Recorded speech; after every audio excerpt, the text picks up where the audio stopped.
Good morning, Facebook, YouTube, Twitter, and Google+. This is Rich again, back for your first video blog of the day for Thursday, April 28th, 2016, around 6:36 in the morning in Billerica, Massachusetts. Waking up to sunny skies, but very chilly. About 34, 35 degrees, still frosty, but it's going to be rebounding to close to 60 today. We'll have another night like this tonight, but tomorrow it's going to be mostly cloudy. And maybe some raindrops, but nothing significant. Monday and Tuesday is going to be very raw, wet, cool, only 40, and maybe some snowflakes up in the higher terrain of New Hampshire, Vermont, and Maine. Some news to report. The Boston Red Sox beat the Atlanta Braves by the score of 9-4. Last night, Pedroia hit 2 home runs, including a grand slam. The Braves are probably one of the worst teams in baseball this year. Also in the NBA playoffs, the Hornets and Blazers won Game 5 of their respective series, and they're up 3-2. And the Golden State Warriors, minus Stephen Curry, beat the Houston Rockets in Game 5 to win that series 4-1. That should have been a sweep, but those things happen in basketball. Now the Warriors have to wait for the Blazers-Clippers series. And in the NHL playoffs last night, the New York Islanders beat the Tampa Bay Lightning by a score of 5-3 to go up 1-0 in the Eastern Conference semifinals. The Islanders look pretty good, and they could go on a major run. And the Nashville Predators beat the Anaheim Ducks by the score of 2-1 to win that series 4-3. The Ducks have trouble in Game 7's. A disappointing end to a year. Many people were predicting the Ducks to be representing the West in the Stanley Cup. It's not going to happen this year.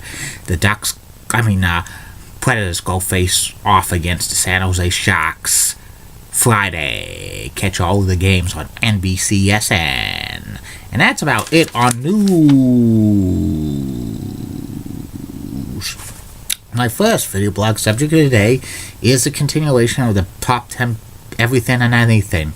I now have the best hockey mullets of all time. The mullet was real popular in the 80s and early 90s. It seemed like everybody had a mullet. It was kind of like long hair, kind of a little bit shortened. And some of the best mullets were in hockey, the NHL. And here they are, number 10 on this list of the greatest best mullets and hockey mullets of all time. Goaltender Ed the Eagle Belfour. Ed had just a great mullet in the 1990s when he was with the Chicago Blackhawks. It was kind of a bushy, but it stand out, and it was like intimidating, and it led him to like 2 Vezina trophies with the Chicago Blackhawks. Number 9 on this list of the greatest hockey mullets of all time, Bernie Nichols. Bernie had an awesome mullet.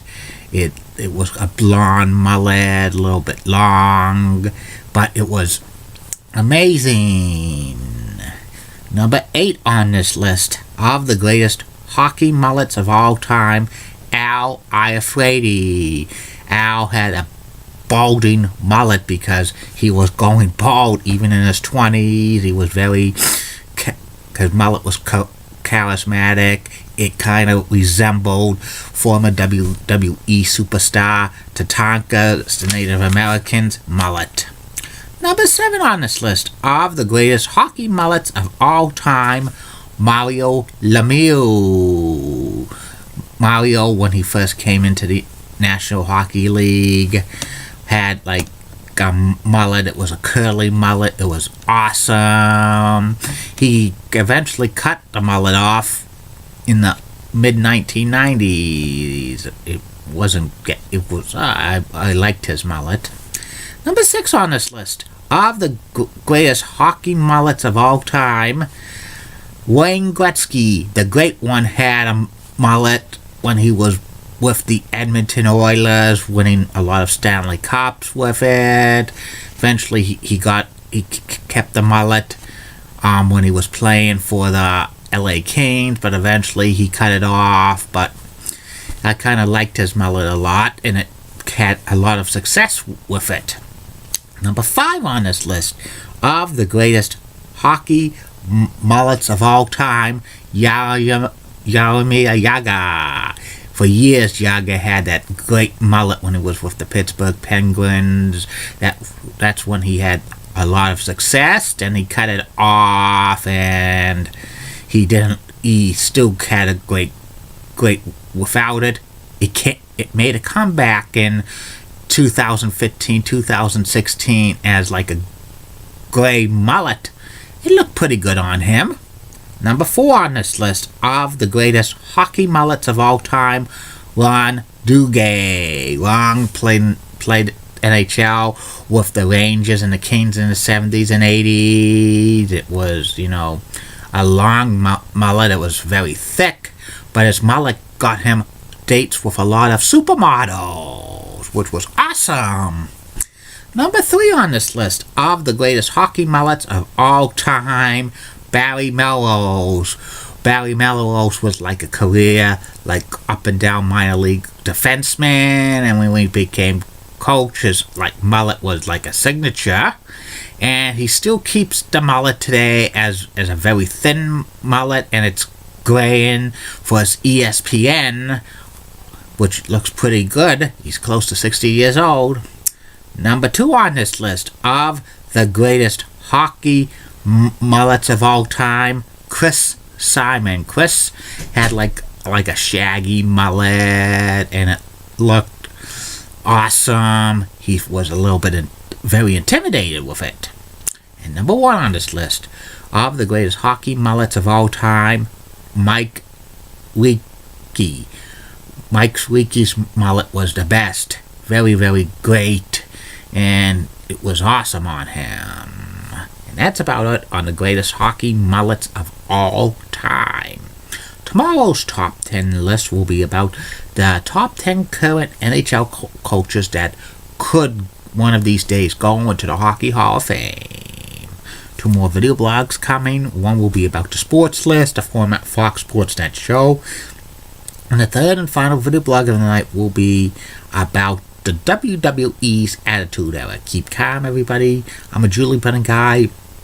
Molly Rosenblatt of WCCO rocks and has nice legs. Elizabeth Hart's so stunning. She's the best. Amy Swensley's awesome. Julie Donaldson of Comcast Sports Mid-Atlantic rocks, and she's my TV sports crush. And in the words of D. Patel last week, no bus by now.